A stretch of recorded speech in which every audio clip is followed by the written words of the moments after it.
Konda Vishweshwar Reddy.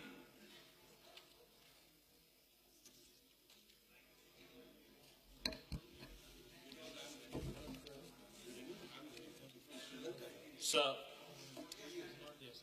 Honorable Chairman, we fully agree with the intention behind the bill, but I, although not being a legal luminary like my friend here, Mr. Pinaki Mishra, I also see a lot of flaws in this, sir. The intention is good, but as a layman, I see a lot of flaws, sir.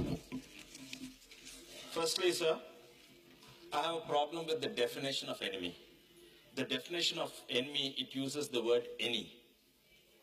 It can be, as per the Defense of India Act 1962, it means any person belonging to a committee, to a country committing such an aggression. Any person as defined by who, sir? Who defines that any person? So there's a problem with the very definition. Secondly, sir, I think just to overcome certain problems of the previous bill, and especially stung by the Supreme Court judgment, in a hurried manner, the government bought this in ordinance, through ordinance. But, sir, the amendment they suggest are to encompass even the legal heirs as enemies, sir.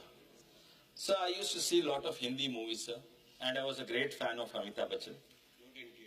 No, never saw the NTR movies so far. So there was this movie, sir, that the father of the child had betrayed the union, and the union members catch him, and then they write, "Mera baap chor hai." Amitabh Bachchan, I think. Diwar.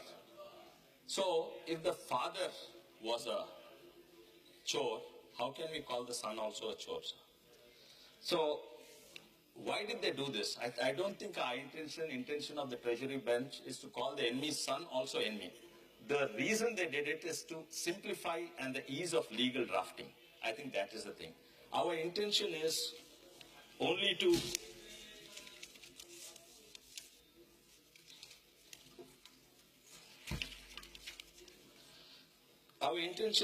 he should not inherit the enemy property, just as he should not inherit the social stigma of being called an enemy's son, sir.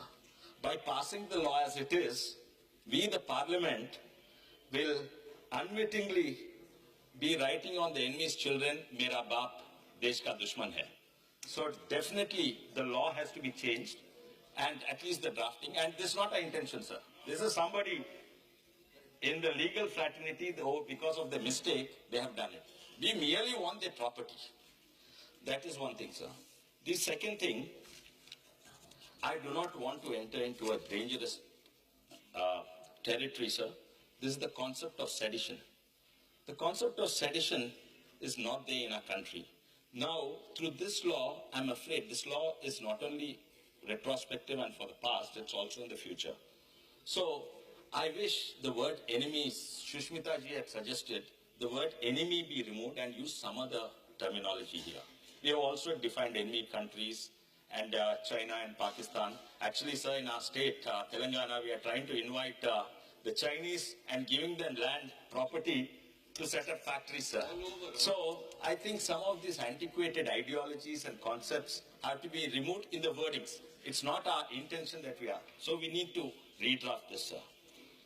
But there's one more very, very important point, sir. And this, I think, again, it may not stand the legal scrutiny, sir. Sir, property, enemy property, if I did an act of treason or worked with the enemy country, and if I gained property or money, and that can be seized by the state, sir. But if I have ancestral property, my father was a freedom fighter, my grandfather was a freedom fighter, but I alone have committed this treason. Sir, the nature, Azadi. Yeah. If I say Azadi. So, the nature of ancestral property is different from self-gained property, sir.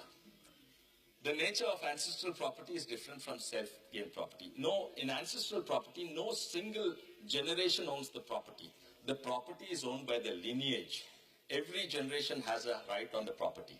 So if my great-grandfather, my grandfather, they contributed to the nation, they were freedom fighters, I alone worked against the interest of the country, I alone was the aggressor, my children should not suffer, not only being called Deshdroshi's children, but also the entire property of ancestral. So we need to distinguish between self-gained property and ancestral property. Yes, sir, to overcome this, I think they introduced some clauses which I don't think stand legal scrutiny. Nothing contained in that's 5B, sir. Nothing contained in any law for the time being in force relating to succession or any customs or usage governing succession of property shall apply in relation to the Enemy Property Act. So that should only be limited to the property gained by that particular person who had committed the act of treason, not the ancestral property. The entire lineage, my past and my future should not be condemned, sir. So there are various other legal issues here. So on behalf of the party, although we agree with the intent to plug the loopholes, but it's doing exactly the opposite, sir. And it is going to embed landmines by introducing these words like, enemy into this. I think it's time we, look at it in a progressive manner and refer it to the standing committee, sir. Thank you very much.